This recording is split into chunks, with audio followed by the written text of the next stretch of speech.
Khamzat Chimaev had words for Belal Muhammad. The two took a picture together a few years ago, and Belal stated that Khamzat's support for Palestine turned them from potential opponents into friends. However, leading up to UFC 315, Belal said if Khamzat defeats Dricus du Plessis and becomes the middleweight champion, he would want to move up and fight him. Khamzat posted this photo to X. He wrote, "He's crying again."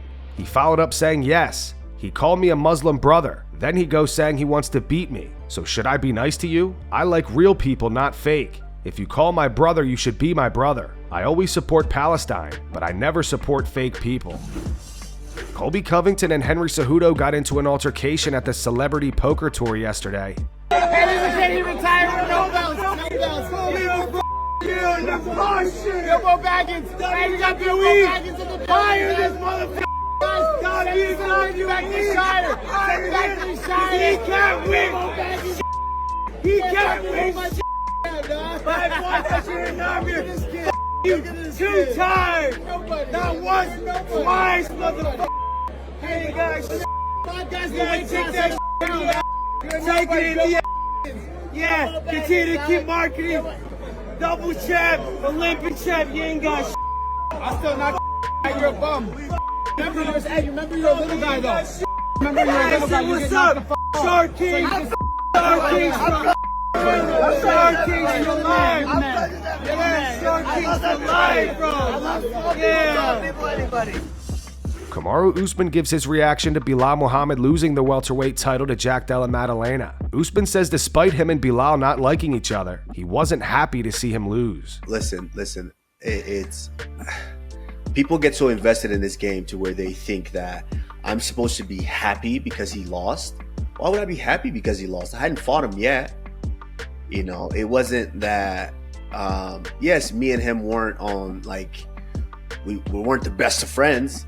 I'll tell you that for sure. But that doesn't mean I'm happy that he lost. And as a former champion, as a former pound for pound top dog, as far as, you know, not just with the rankings, but also as far as selling pay-per-views, I understand what this game is.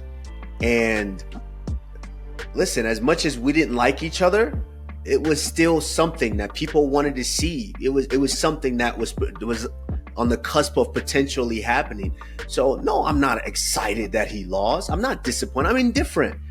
You know, absolutely, especially when a champion loses. I'm not excited about that because it's difficult to, after you lose, it's difficult to get back. It's difficult to work so hard to get in there, step in there and try to accomplish something and fall short. It's very difficult. So I'm not going to prey on anyone's downfall in any way, shape, form, or fashion.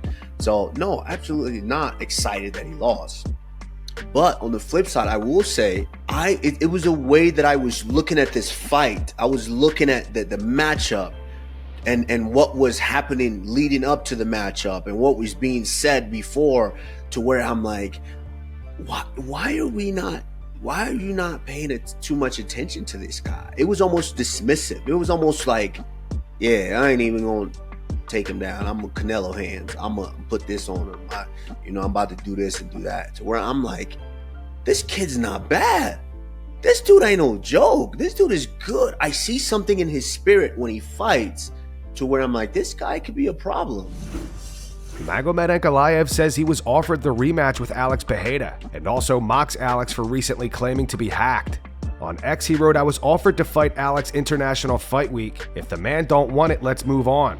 I'm ready for everyone. I dare you." He followed up with, "They call me Big Ank. Now they call me Ankalaev." Robert Whittaker gives his take on Della Maddalena's victory over Belal Muhammad. Rob was extremely impressed with JDM's takedown defense and his striking. Honestly, I expected more takedowns from Belal. Understandably, yeah. It's hard. So once this weight gets going, and Jack, I'm sure his takedown defense has only rolled over since his last fight. I'm sure it's just been worked even to a higher degree. You can see the way he strikes is built to dissuade wrestlers from entering that space. Yeah. As well, instinctively, as soon as Belal got on the legs or got on the thing, he went 2-on-1s, he went switches. He went switches to create an opportunity to explode out of. It was, Jack was ready for this fight. You can tell he had crossed all his T's and dotted all his I's. It was super remarkable.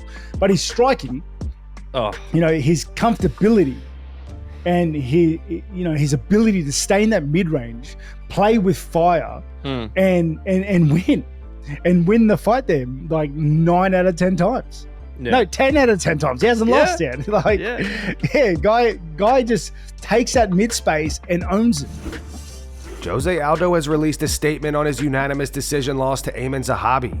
Aldo posted a series of photos on X. He wrote, "This may have been my last time inside the octagon. Last week I faced one of the biggest battles of my life, and it wasn't against an opponent but within myself. Over the past few years, I rekindled the dream of becoming a champion once again. I trained as I always did, gave more than I ever had, but while cutting weight, something inside me said you don't need to do this anymore, and I listened. It's time to move forward, to live for my wife, for my kids, to celebrate the story that I wrote with every war, every belt earned through blood and faith. Thank you Dana White and Lorenzo Fertitta, thank you to the UFC, and most of all, thank you my fans. You were the fuel behind every walk to the cage. You made me a king. If this was my farewell, know that I leave in peace, with a heart full of gratitude and my head held high, because I made history, because I lived my dream, because above all, I stayed true to myself. Jose Aldo."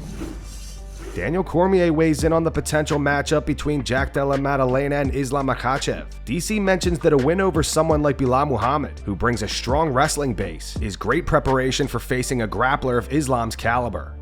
But ultimately, it's not about what Belal did not do. It's all about what Jack Della Maddalena actually did. He fought a wonderful fight, and now he is the UFC welterweight champion. And you would think that when you get a big win like that, there's a lot of time to celebrate. Unfortunately for Jack Della, right away he gets Islam Makhachev. The UFC said the other day at the press conference, Jack Della wins, Makhachev will go up and fight Jack Della Maddalena for the welterweight championship of the world. Number 1 pound-for-pound guy in the world, and Della Maddalena will fly up those pound-for-pound rankings. This is an undefeated guy in the UFC, a guy that has not lost in 18 straight fights now, a guy that's carrying confidence of beating a guy like Belal Muhammad. If there's a guy to fight before you fight Islam, it's a guy like Belal who wrestles and uses it as his main tool and be able to defend in the way that Jack Della did. And I'll get into that matchup a little bit more as we get close to that fight. But just know I'm very excited about it, as I'm pretty sure all of you guys are too. Tom Aspinall is not thrilled about becoming the longest reigning interim champion in UFC history. Aspinall recently surpassed Renan Barão's record by holding the interim belt for 535 days and says it's bullshit. You are now the longest reigning interim champion. Yeah, it's a lot of that is bull, isn't it? That is not something that I wanted. No, it's not something that I'm not that proud of that one, to be honest. The interim title's nice, but the longest reigning one, I obviously wanted to contend for the undisputed in the time that I've been interim, so it's coming. It's coming. Aspinall also recently addressed the potential fight with Jon Jones. He says that now he's bored, and if the UFC can't book the fight soon, he wants to move on. On the High Performance podcast, Aspinall said, "Me personally, I can't do anything. I just think it's down to money on his side. I will fight whenever, wherever he wants. But it's down to money, I think. I just think that at this stage in his career, he's had an amazing career. I just think that he's like 37, 38 years old. But not only that, he's got 1,000,000 miles on the clock. So he's got a lot of damage on the body. He's taken a lot of shots to the head. And that's not me saying anything negative. That's the reality of it. And I'm sure Jon Jones is aware of that. When you put him in there with, and I'm not trying to blow my own trumpet, but I'm literally the most dangerous guy in the UFC if you look at the stats. When you put him in with a guy of my size, who has them credentials at this stage in his career, I think Jon's a smart guy and realizes that. So he wants to be compensated financially for it. I'm well bored of the Jon Jones conversation. I've had enough. We either need to fight, or I need to move on to something else." Jack Della Maddalena's coach accused Belal Muhammad of using PED'S. Yesterday, JDM posted a video to his YouTube channel titled "How to Beat Belal." In the video, his coach mentions Bilal's fight against Jeff Neal back in 2019, which Belal lost via unanimous decision. He says Belal wasn't using juice back then. Down block, even if it's not all the way in, and then just throw your feet back. He face planted Belal. And then Belal got tired towards the end. It was only a 3-round fight, but he wasn't on juice then. He was a different physique completely. But then after that, the down block was enough. After the first few sprawls, just. And that's going to wrap it up for the news. Thanks for watching. For daily MMA news and content, subscribe to Full Mount MMA and click the bell icon to be notified when we post videos. Here are the 3 top comments from last video. These comments are in reference to the bizarre footage of Jon Jones that emerged on social media, of him riding on the back of a guy's motorcycle while pulling his hair. The first one's from Antec S. It says, Jon's never beating those allegations. The second one says, Jon pulling another man's hair like that is wild. And the final one says, Bones is rainbow emoji. Those were the 3 top comments from last video. If you want to be featured in the next one, all you have to do is comment down below. And if you missed yesterday's news, click the video on screen right now to get caught up.